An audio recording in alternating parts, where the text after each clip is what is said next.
Back from Sunday because take too much time, but if you were here, we discussed attitudes. This is a continuation of that as Daniel has a meeting tonight, and so it's a good time to finish this up. I want to show you this first before we continued on. Is Dr. Julia is a PhD at UCLA, and for her dissertation, she did the psychology of disagreement, and here's what she came to the conclusion. That most people, when discussing topics with people who have different religious, political, or cultural views other than their own, begin from a position of defense or pride. Now, I found this just in reading, but I thought that was very interesting because it could apply to us as Christians when we meet people and we want to talk to them about the gospel of Jesus Christ, especially if we think that they're different or we know that they're different. That we position of defense. We want to defend what we know to be true. But sometimes that puts us in a negative connotation, and that might not be the best approach for us to do. So why attitudes are important. Remember, we mentioned Paul Sunday. Paul had a bad attitude. You might say, well, that's just what he believed. But see, attitude is or whatever. And that becomes who we are. So Paul was determined to kill Christians and destroy the church. And that's who he was all about. And his attitude was, I'm going to do that, because he was a very zealous person. And then he switched, and you know that story. Many Christians understand that acts of immorality will keep them out of heaven, but don't realize that attitude or disposition is just as important in determining our outcome. Now, we won't take the time to discuss them, but you know people with different attitudes, don't you? Sometimes we say different personality, but personality to me is, traits that they have and things that they do. But attitude seems to come from the heart and mind. This is who I am, and this is what I'm going to show you or come across to you. And so to me, it's a little bit more deep. So the question becomes to us, what's our attitude? I tell you, you can discuss this topic for a long time. We discussed it 4 months at Central one time. Seems like a long time.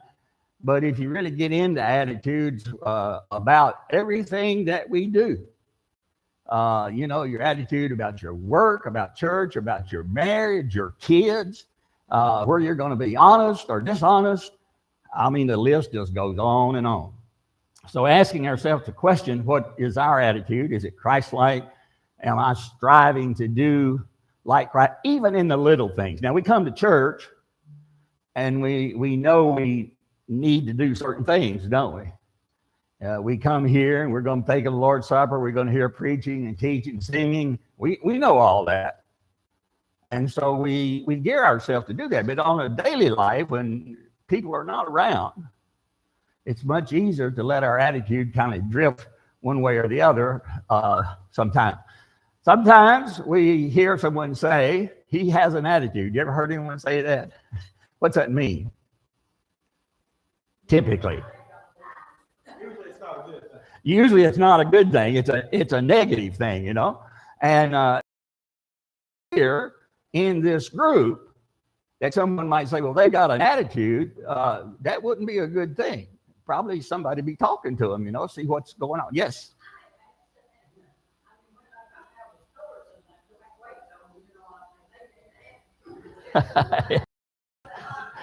Yeah. You're right. So if you don't hold the door open for Lucille, you need an attitude adjustment. And that's a good thought on her part. All right. There was a man with a nickname, Yosemite Sam, because of his disposition. I don't know if y'all ever heard of that. No, that's an old saying. I barely remember it, but I ran across it, so I thought I'd use it. He was always grouchy and cantankerous, and that was his attitude. That's who he was. I had a granddaddy like that on my dad's side. He was a cantankerous old fellow. You just could not please him. The school bus turned around up behind his house, come down, and there was a bridge and a little creek there. And bus driver had one of these little brooms, and he would sweep off the dust, not paper and stuff. My granddaddy saw it. It was on his land, and he hid down there with his shotgun and let him sweep it off, and then made him pick it up and put it back on the bus. Now, I tell that about my granddaddy and make a point to you. That's how cantankerous people can be. I mean, it's, it just goes off of the rails sometimes, how people really can be. So selfishness can be an attitude that we have. A husband and a father spend all their valuable dollars fishing with a boat maybe, and every chance he gets to go on a fishing trip with his buddies, he goes. And I know people like this, and you probably do too. Whatever their hobby is, whatever they want to do, that's what they're going to do. It doesn't matter what wife wants to do or kids want to do, that's what they're going to do. So during the summer months, every weekend, several weeknights, and once his wife asked him if they could take a family to a circus that was coming to town. And he just gets irate and raves about how he can't afford it. Now, that's how warped our thinking gets in while we are doing what we want, while the attitude is, I'm serving me, I'm selfish, it's okay, I got plenty of money. But when the wife asks and the children want to do something, it's a whole different story. And unfortunately, there's a lot of homes that operate like this. And the children suffer. We often say that, but the spouse suffers too, whichever one the other one is. And most time it's probably the women. Attitude, the posture or position of a person, meant to show a mental state, emotion, or a mood. Don't answer me, but are you moody? When you come in this door on Sunday morning, Sunday night, and Wednesday, could you go home and say, well, and start naming the people? Well, they're always pretty much the same mood, right? Or can you name folks that are different? Maybe it's different depending on who they're talking to. So we start to make distinctions in the people that we talk to or that we, whatever. And that can be a mood or an emotion or a mental state. And we surmise all of those thoughts that we have for some reason. Now, the manner of acting, feeling, or thinking that shows one's disposition or opinion. There are numerous passages that discuss our attitudes and instruct us to watch our disposition. So they're important in getting along with other people because the church, the Christian foundation, is about getting along with people. Jesus said, you love me with all your heart, soul, and mind, and I want you to love your neighbor as yourself. And so that's what he's told us that we're to do. And so we're to get along with those people. And that's not our next door person. That's just the world in general. And so having the proper attitude, knowing how to deal with people, things of that nature is critical enough. Some people, if you buried them in a new casket, they wouldn't like it. They'd find something to gripe about, And so it's difficult to please some people. And it's not going to hurt her feelings because we've told you all about these brothers that way. Was that way. And Parkinson's, unfortunately, he's died, but a stage of it is it makes you childlike, and that's the stage that he's in now. I don't care what we do. Thank you. Could I please have this, And it's a welcome relief, but it changes, and that's due to medical reasons. Some people are this way just because that's who they are. That's their attitude. I get nervous around a person that can't control their anger. I've been in a few positions in my life where people got angry, and I actually thought, well, this could develop into something, and get hurt, get shot or whatever. And so angry people out of control, you need to watch. Attitudes are often catalysts for divorce and congregation splitting. We were taught when we grew up as young people in classes and stuff that when you married, there was going to be differences. And I think everyone in here who's been married would agree with that. And if there's going to be differences, how are you going to solve those differences? We were told to sit down and talk. We were never told to not go to bed angry. I've heard that, and maybe that's a good thought. We were just told to work it out. And so we drank several cups of coffee, haven't we, over the years of saying, well, you know, this is how I feel, how you feel. And here's the thing, what's the conclusion? If you feel this way and I feel this way, where are we going to go? That's what's important. And you can work it out. I think now seems like young people, the first thing that comes up that doesn't suit them, I'm out of here. I'm out here. And that's not a good thing. Now, congregation splitting, I mentioned Sunday about the congregation that was splitting or very disruptive over how many black elders versus white elders. And eventually that did formalize into a formal split where some left and some stayed. Congregation splitting and getting upset and dividing is a terrible sight. God is so displeased with it, but it is so hard on the people taking sides. And you want to find out who loves who. Let something like this happen. And you'll see right away, just click here, move over here, and this one move over here. And there's no interaction, there's no love. It's just, you know, you're wrong. I believe this, and here we go. Attitudes are hard to change, but they must be changed if we want to conform to God's will. Obeying God is all about change, is it not? From the time you say, you know, I acknowledge that Jesus Christ, Son of God, I want to be baptized for remission of my sin, and you come up out of that water, we often say you're with no sin, and that's true, but you are changed. Your attitude should be different. It's like the guy that baptized and the preacher raised him up and he cussed and said, ooh, that water was cold. He didn't change, you know.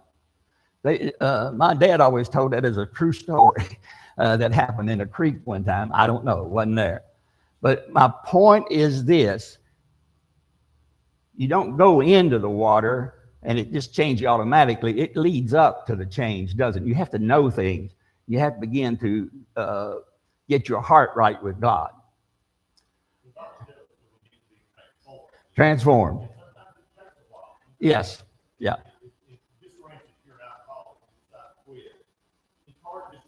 Yes.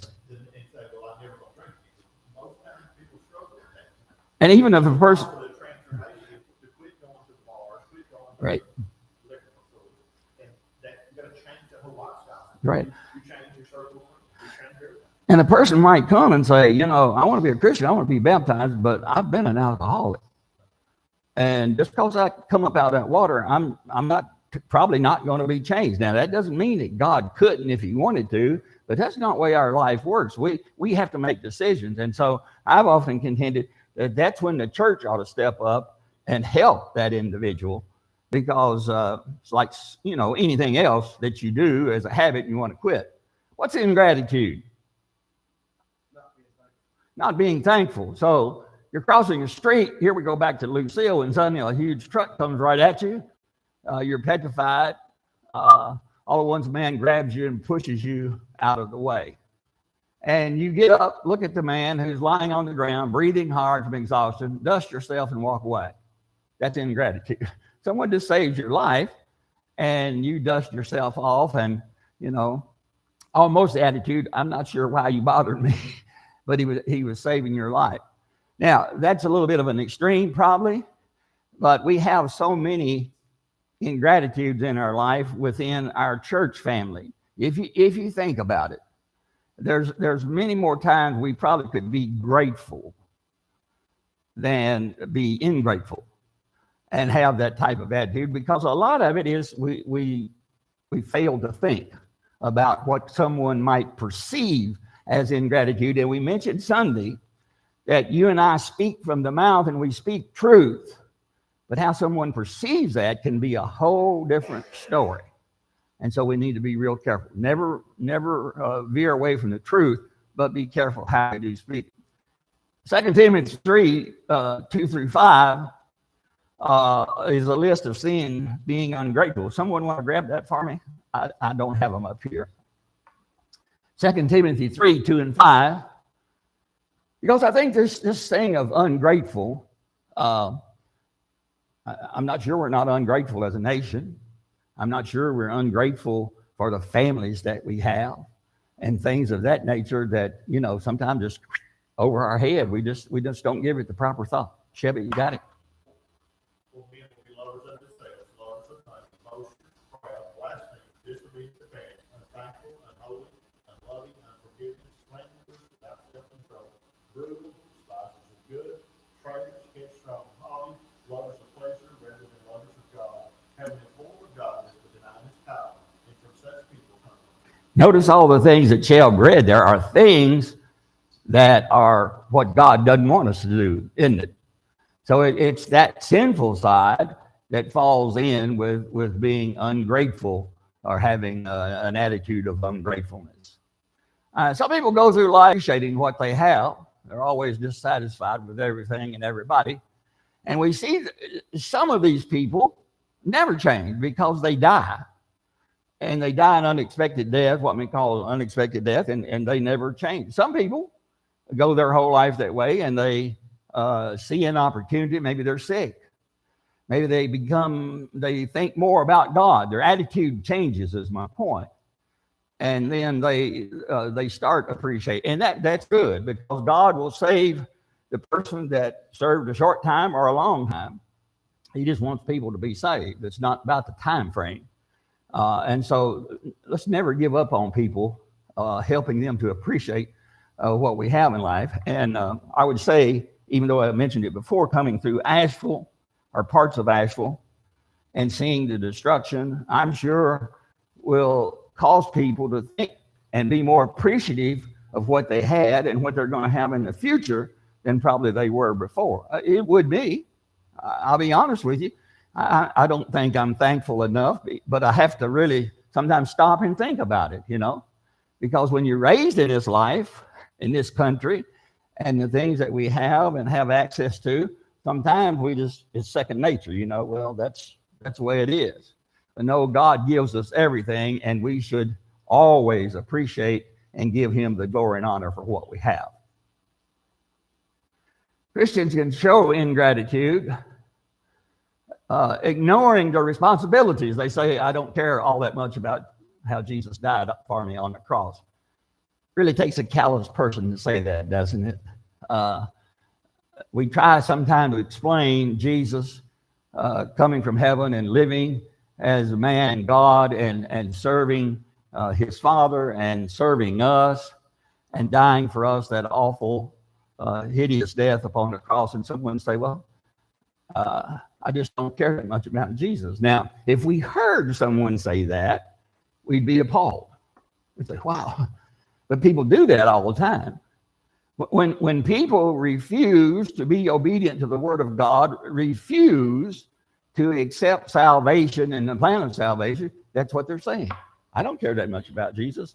In fact, I don't know if he has the power that is even talked about. They have all kinds of excuses.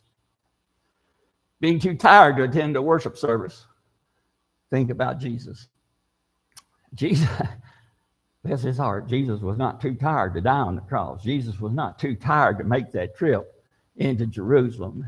He was not too tired to spend 3 years up on the face of the earth teaching the disciples and teaching people. And only one time did he say, Father, if it could be different, I'm okay with that. But he couldn't. And he never said another word about it. I have to be careful because I don't want to offend anybody. Wednesday night group is a good group to say this is, because the Wednesday night group is usually a core group of people.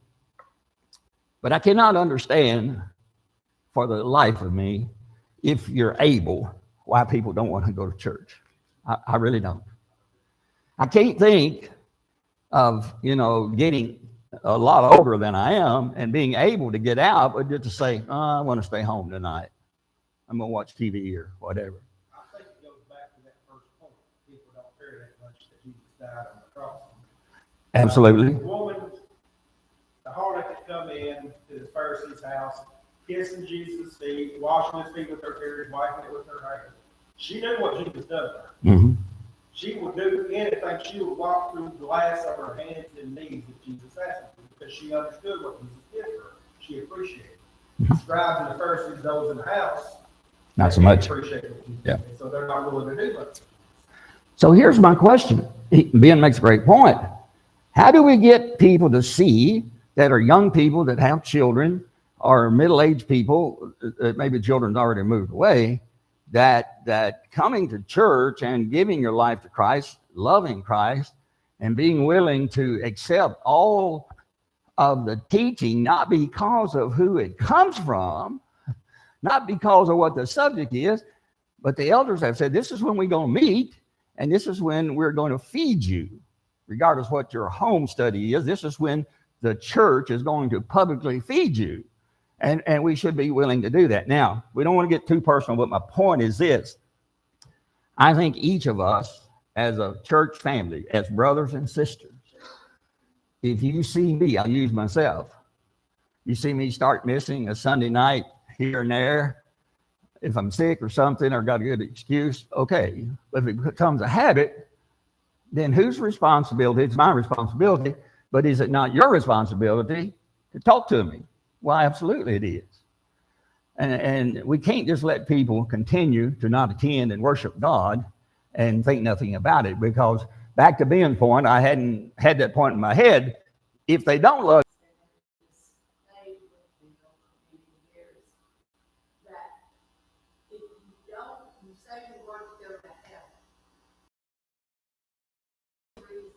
outside that keep you from service. That's what heaven will be with all Christians and worshiping God all the time. all the time. Yeah. So if you don't want to do it occasionally on earth, what makes you think you really want to go to heaven? Yep. Because that's what it is. And the other thing that elders have to ask themselves, preachers have to ask themselves, are we making the worship to God like it should be? In other words, are we doing things that are distracting from our worship, that people come and say, well, we're not really doing what we ought to do? That's just a thought. I'm just saying leadership has a responsibility.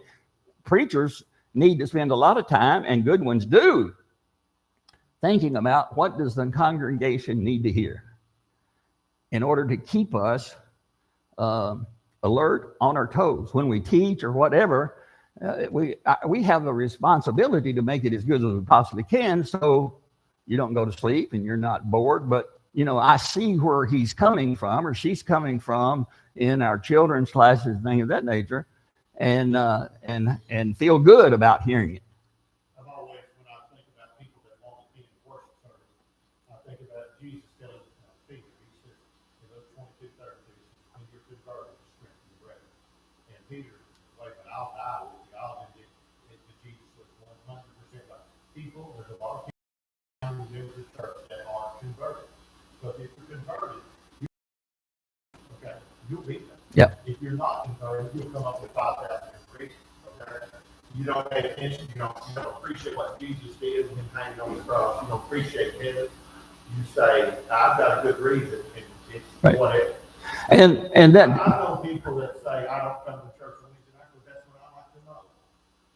Well, that's terrible. Yeah. That's terrible on me. Yeah. I don't come to Sunday school on Sunday morning. I like to go to Walmart. Yeah. I mean, if they're 158 hours, you probably go to Walmart some other time. You see, those are just excuses. Yeah. And elders should not have to spend 1 second thinking about members of the church that don't attend. We should not, but still we spend a lot of time Yeah. thinking and praying about it. Yeah. Because there's people that just simply not want it. And I will agree with you that if you can teach people about Jesus Christ, the love of Jesus Christ, music, marriage, families, so much of that is solved on its own. Because if I love Jesus, I want to do the right thing, right? Sure we do, because he loved us. There was, like I told us today, she said they named the members of the church in Texas that went up to pray, and as they're walking up to pray, they feel they can put an old person, a big person. And she walked to church that night, and she said, he did exactly what he got, exactly what he wanted. Yep. He was that bad off. Of course, you don't think he'll die. But I think it's a pretty good testimony. Okay? I was going up to say the closing prayer and fell dead. And his wife comes to church, and I said, that's right. He wanted to do. just keep this in mind as we get older. We may feel bad at home, but we can feel bad at church too. But that doesn't mean we can't worship, and it doesn't mean we can't learn and listen. It is my point. And if I ever get to a point that, you know, my mind changes the other way, I hope somebody corrects me, because right now at 77, I can't imagine that being the case. And two, that ignoring their responsibility. I know we have teachers, we have elders and all these other things, but as a teacher and doing things, you might spend 2 or 3 hours a day every day getting your lessons, or as an elder, praying, or doing the whatever it may be. And by doing that, you're robbing yourself a little bit of personal Bible study, personal time, and stuff like that. But too often we have Bible teachers that teach break. Week after week is being robbed of this time because no one else will step up and give you a little break. I mean, we do a good job in adult class because we switch out every quarter, and that gives everybody a little break and gives the teacher a chance to do things. But we all need to be responsible, or be cognitive of our responsibilities to give everybody break. Right. Everybody has that chance. And a lot of times in our younger classes where women teach, that's where they get hung. And that's you hear a lot of women say, well, I don't want to start that because it never ends. And it shouldn't be that way. We should have a regular rotation like we do, as we just said, with the adult. If you feel like complaining about going to a special Bible study, think about God. I can't imagine anything in our life being bad enough to try to complain Christ. Now, Christ didn't complain at all, but my point is, look what he went through. If anybody could have complained, he could have, because he was doing something he shouldn't have had to do. Most of the things we complain about are, I say, self-inflicted. We bring them on ourselves. I see a picture on Facebook all the time, and it's a picture of Mel Gibson sitting with the actor who played Christ in The Passion of Christ. You know, he's got the front door, he's bleeding, he's dirty, and there's Mel Gibson talking. So this is what it looks like when I complain to the Lord. Yeah. And, you know, that picture just sticks with me. I hope it always does. Yeah, it's not a bad movie for a bandmate. It really is. Selfishness is why marriages fail. Husbands and wives are too busy trying to figure out what they can get out of the relationship. Now, you know, when we meet as young people, it's a lot about lust, some about love, and probably some about this. You know, what does this wife or what does this husband bring to the relationship instead of what they can put into the marriage? And here's my point. If we put all into the marriage, the Bible tells us, then it'll work, because we have examples of that. It's just so interesting to me. I think I might have mentioned Sunday where Christ talks about wives being in submission. And in this day and age, you talk about submission, people just go through the roof. But you go on and read and what it tells husbands to do and how they're to treat their wives. I mean, that's a pretty good setup, right? And then the wives, how they treat their husband. I mean, my point is, Christ made marriage where we treat each other, attitude toward each other is a good thing. I love you. I want to take care of you. I love you as I love myself. Many of us, not many of us, want to hurt ourselves or be ugly to ourselves or have an attitude, against ourselves. And so that same thing would apply to our and to our spouses. And again, this is an attitude thing of falling under the selfishness. Philippians 2:4, look out for the interest of others. We'll not read that, but it's an interesting passage, because we often say, well, we have our hands full. I'm working, I've got a family, I've got this, I've got that. But here, Paul's telling us to look out for one another. Now, does this mean being nosy in people's business? No, but it means being concerned about everybody on this side and everybody on this side, from my perspective, and back the other way, back at me, about the what's the best for me in my life spiritually. And you ought to be concerned, am I obtaining that attitude in Christ Jesus? Selfishness can divide a congregation. We've talked about that. Listen how often arguing often arguing brother talk about what I want instead of what the brethren want. Now, again, it sounds like something a long time ago. But unfortunately, that's not the norm. There just seems to be something everywhere you go. There's some little something that is showing up, or someone is propagating, and it just causes some kind of disruption. And it stems from I want instead of what's better. I think elders have to watch this very carefully, because you say, well, they wanted me to serve as an elder or as a leader, as a shepherd, so I've got these ideas or that, and this is the way we're going to go. Well, there may be a time when the elders say, now, folks, we've got to do this, but we need input this way, because see, we're still working together. We're still brothers and sisters. When you become an elder, that doesn't put you in some other kind of special category necessarily. And so we can't just bear down and say, well, this is what I want, and this is what we're going to have. Unfortunately, that doesn't always happen, because that's just some people's attitude. They're just that way. And then some people sees it as an opportunity for a power play. Stubbornness. What is being stubborn? D, you want to answer that? She calls it hard-headed. No, I'm just trying to get you to loosen up. What is being stubborn? I'm sorry? Your way or the highway or no way. You're right. Don't want to change. It doesn't matter how much data you present me. It doesn't matter how much truth you tell me. I am not going to change. And again, there are people in the world that are this way. And it just seems hard for them to ever rear back and say, you know, you got a good idea here. They just never do that. Read that.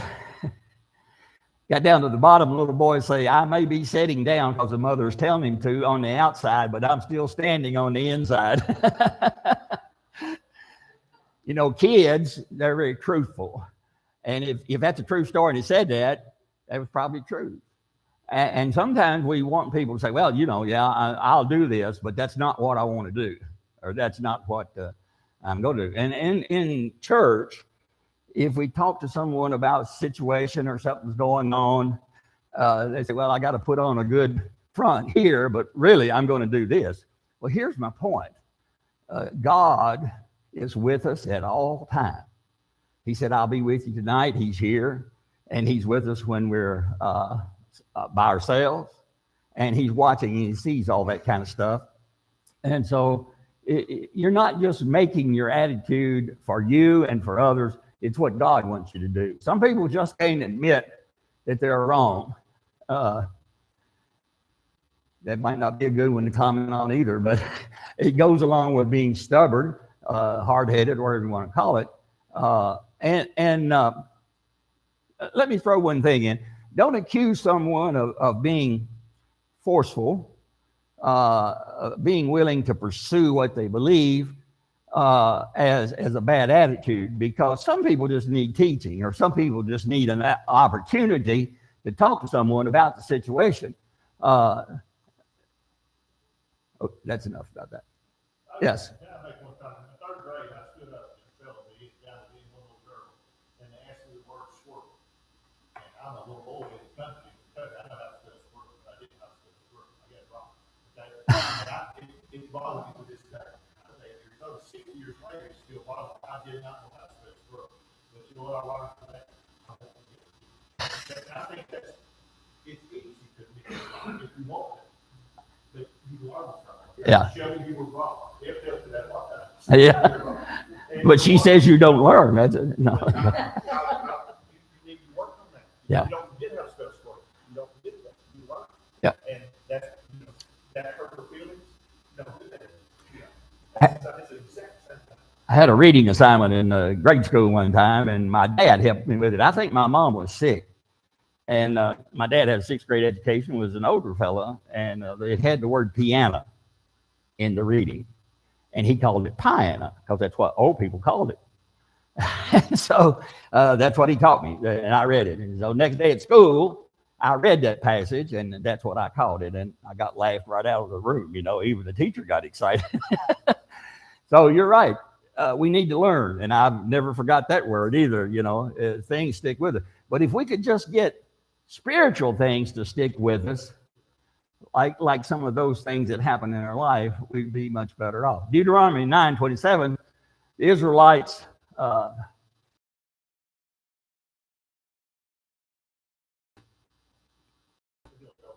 built a golden calf while Moses was up getting the instructions, and they decided, well, he's not coming back. Just like over the years, well, Jesus is not coming back because it's been X number of years. People decide on their own. Yes, did you raise your hand or? Uh-oh, I'm sorry. I'm getting signals from the back.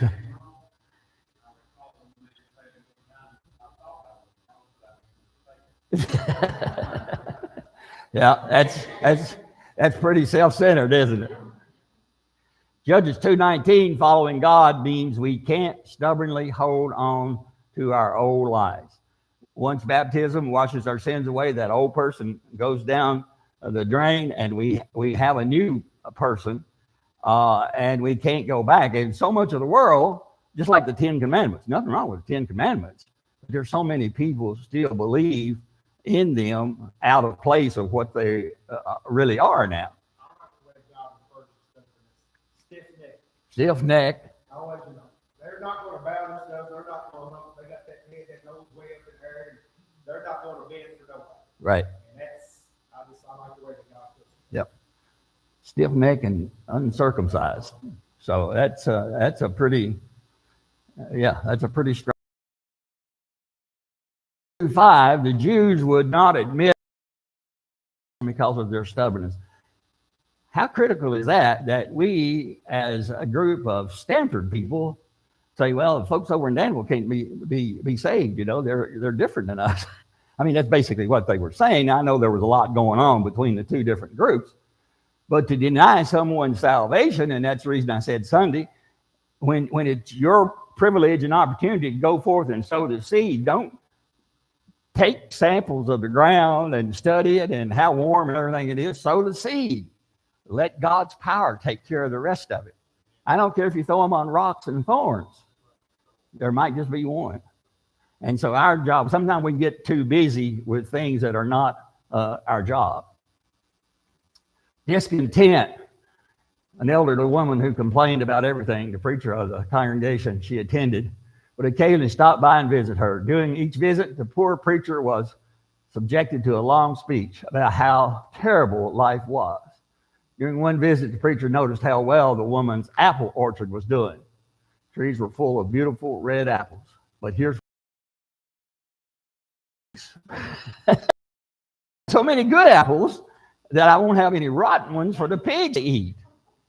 Now, I know that's funny reading it like that, but does that apply to us? It really does, doesn't it? So sometimes we have so much good stuff that we complain about not having the rotten stuff or the negative stuff because that's what we're used to. I just thought these little stories went with us, and not a big story guy, but there's nothing wrong with aspiring to be better and to better oneself, but it must be tempered with contentment. Paul constantly improved, didn't he? And became one of the most prolific writers and Christians, but he just wasn't that way overnight. He grew and he improved, and we should try to improve ourselves. It doesn't matter what our skill set really is.